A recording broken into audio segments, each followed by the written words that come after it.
हरियाणा की हर अपडेट के लिए बेल आइकन दबाएं और सब्सक्राइब करें STV हरियाणा न्यूज। देख रहे हैं खबर गर्म है और मैं हूं आपके साथ शुभेंदु सिंह।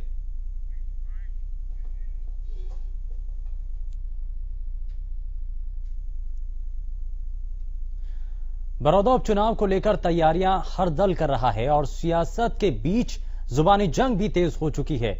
और ऐसे में इस उपचुनाव को लेकर के जैसे जैसे तारीख नजदीक आ रही है, बयानों के तीर तेज हो चुके हैं और सभी ओर से जीत की हुंकार भरी जा रही है। एक तरफ बीजेपी बड़ौदा में अपने उम्मीदवार को सबसे मजबूत कैंडिडेट बता रही है, तो दूसरी तरफ कांग्रेस लगातार चौथी बार इस सीट पर जीत की हुंकार भर रही है और ऐसे में इनेलो भी पीछे नहीं है।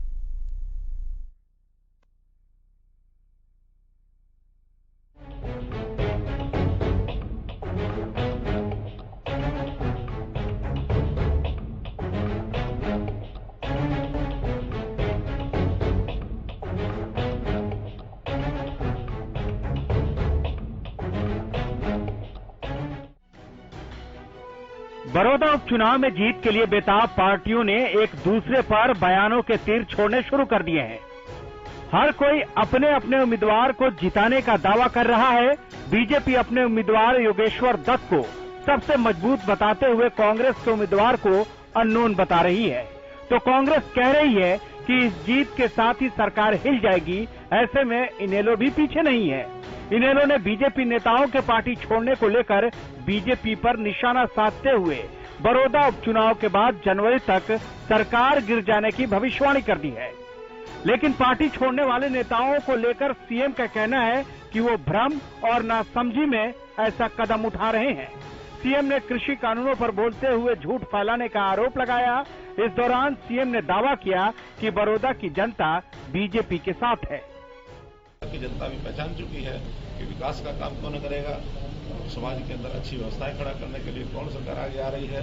हमारे पिछले 5 साल के 6 साल के उपलब्धियां उसके आधार के ऊपर बड़ौदा का जो विकास जो पहले इतने वर्षों तक कांग्रेस के वहां के विधायक नहीं करा पाए, तो पिछले 3-4 महीनों में अनुभव कर लिया है कि विकास कराने वाली अगर कोई सरकार है तो यही सरकार है। इसलिए मेरा पूरा विश्वास है कि वो लोग सरकार के साथ मिलकर चलेंगे। आगे आने वाले 4 सालों में जो काम अभी तक हुआ नहीं उनको सबको एक भ्रम फैलाया गया है कि ये जो 3 कानून है किसान के विरोध में, ये भ्रम गलत है।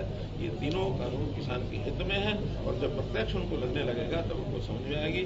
आज उनकी नासमझी उनके ऊपर हावी है, सवार है, जिसके कारण से ये सब उठ रहे हैं। जिस दिन उनको पता लगेगा ये तीनों कानून किसान की आय को डबल करने में कितने सहायक हो रहे हैं, उस दिन उनका एक प्रकार से पुनर्विचार करने का भी उनकी मंजूरी है।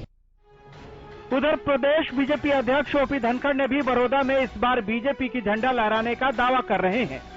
धनखड़ का कहना है कि बीजेपी ने हमेशा खिलाड़ियों को मौका दिया है और इस बार भी बड़ौदा से योगेश्वर दत्त को उतारकर एक मजबूत उम्मीदवार पेश किया है। इस दौरान उन्होंने कृषि कानूनों को किसान हितैषी बताते हुए कहा कि कृषि कानूनों से किसानों को कोई दिक्कत नहीं है। योग्य खिलाड़ी को विधानसभा पहुंचाएं, यह खिलाड़ियों के लिए दिया गया बहुत बड़ा अवसर है। बल्कि प्रतिपक्षियों को भी जिस प्रकार से एक अच्छे खिलाड़ी को सम्मान देते हुए उसको विधानसभा पहुंचने का अवसर देना चाहिए। पहली बार मैंने देखा कि लोग फार्म भरवाने तो जाते हैं, फार्म उठवाने का फोटो मैंने पहली बार देखा। एक तरफ सत्ताधारी बीजेपी मजबूत उम्मीदवार होने का दावा कर रही है, तो दूसरी तरफ कांग्रेस इस सीट पर कब्जा करने का आह्वान कर रही है। नेता प्रतिपक्ष भूपेंद्र सिंह हुड्डा ने दावा किया है कि बड़ौदा उपचुनाव के परिणाम आने के साथ ही सरकार हिल जाएगी। वहीं कांग्रेस उम्मीदवार के कोई नहीं जानता वाले बीजेपी के बयान पर भी पलटवार किया है। कह रहे थे कि मैंने भी सुना था कि कांग्रेस के पास तो उम्मीदवार ही नहीं है। क्यों? क्योंकि कांग्रेस का उम्मीदवार एक गरीब आदमी है, किसान का बेटा है, मजदूर का बेटा है। उनको किसान, मजदूर, गरीब आदमी दिखते नहीं है भाई। ये जो चुनाव है, उपचुनाव, ये साधारण उपचुनाव नहीं है।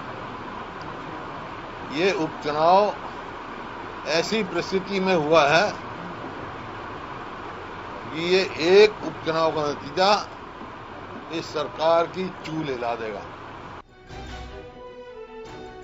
उधर महंत निर्दलीय विधायक बलराज कुंडू ने भी बड़ौदा में बीजेपी के खिलाफ हुंकार भरते हुए बीजेपी उम्मीदवार की जमानत जब्त कराने का दावा किया है।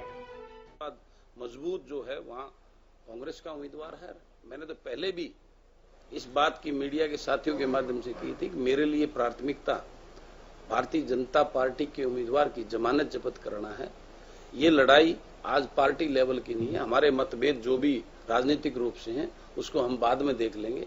ये लड़ाई एकमात्र इकट्ठे होकर, जिस प्रकार से यूपी और बिहार में सभी दल इकट्ठे होकर भारतीय जनता पार्टी को हराने में लगे हुए हैं, उसी तरह पे हमें बड़ौदा के अंदर इकट्ठे एक प्लेटफार्म पर होकर भारतीय जनता पार्टी के उम्मीदवार को धूल चटाने का काम करना है। हुड्डा और बलराज कुंडू के दावों के बीच प्रदेश के गृह मंत्री अनिल विज ने कांग्रेस पर पलटवार करते हुए कहा है कि न 9 मन तेल होगा और न राधा नाचेगी। 9 मन तेल होगा ना राधा नाचेगी। कांग्रेस तो सपने लेती है और सपने कभी सच नहीं होते। कुमार शैलजा का कहना है कि भाजपा को झूठ बोलने की ट्रेनिंग दी जाती है। सारी दुनिया जानती है झूठ कौन बोलता है, झूठ की फैक्ट्री किन्होंने लगा रखी है, सारी दुनिया जानती है। और झूठ सुन सुन के लोगों के कान पक गए हैं। सब जानते हैं कि झूठ तो राहुल गांधी और कांग्रेस पार्टी बोलती है। जाहिर सी बात है, जैसे जैसे चुनाव की तारीख नजदीक आएगी वैसे वैसे जुबानी जंग तेज होती जाएगी।